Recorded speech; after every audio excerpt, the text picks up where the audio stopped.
Reagan is regarded as one of the greatest presidents to ever been in the Oval Office. Even though I did not know him personally, I feel as though I'm credible enough to talk about him.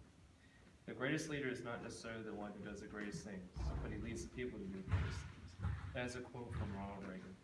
Today we will discuss his childhood, his presidency, and his legacy. In doing so, you will all learn something new today. First, we will discuss his childhood. Ronald Reagan was born on February 6, 1911, in Tampico, Illinois, to John and Nell Reagan. As a kid, he moved from town to town. His family was very poor, and his dad was alcoholic.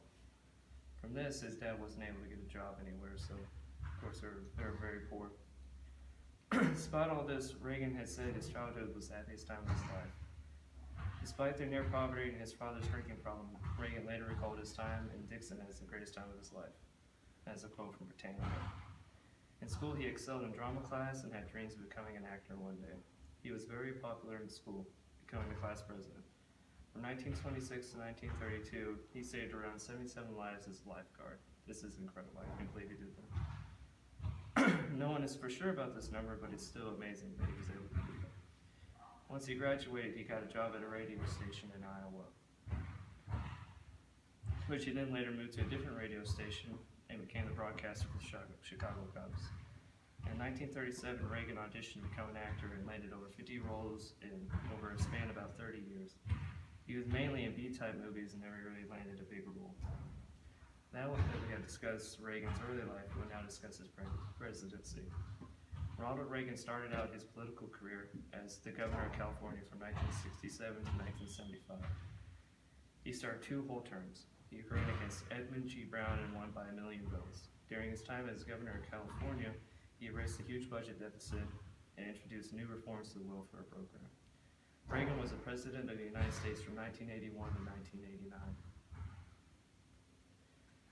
He was one of the first Republicans in over 50 years, which is very rare. Some of his accomplishments as president include cutting taxes, increasing the defense budget, and ending the Cold War.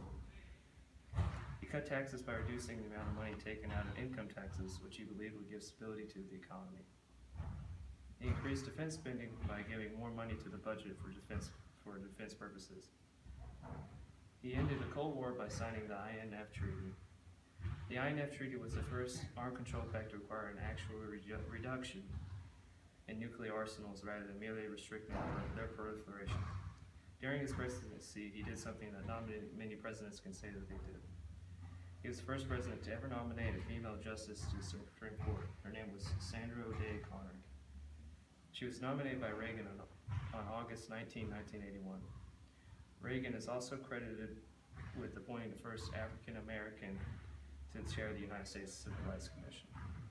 He appointed Clarence M. Pendleton in 1981. Now we will discuss Ronald Reagan's legacy. Ronald Reagan was the 40th President of the United States who was known for his economic policies and strategies as he cut taxes to stabilize and greater our economy, and his efforts to end the Cold War by signing the INF Treaty.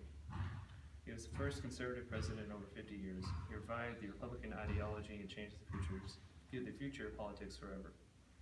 He had promised in his campaign to nominate the first ever female to the court, and he did good in his promise, like he usually did. He affected the lives of millions in different ways, therefore he's regarded as one of the greatest presidents of all time. In conclusion, today we discussed Reagan's early life, his presidency, and his legacy. Not only was he called a great communicator, he was also regarded as the best president in the United States. He truly was an incredible human being. If we ever forget that we're a nation under God, then we become one nation gone under. That's a quote from Ronald Reagan. Ronald Reagan passed away on June 5, 2004.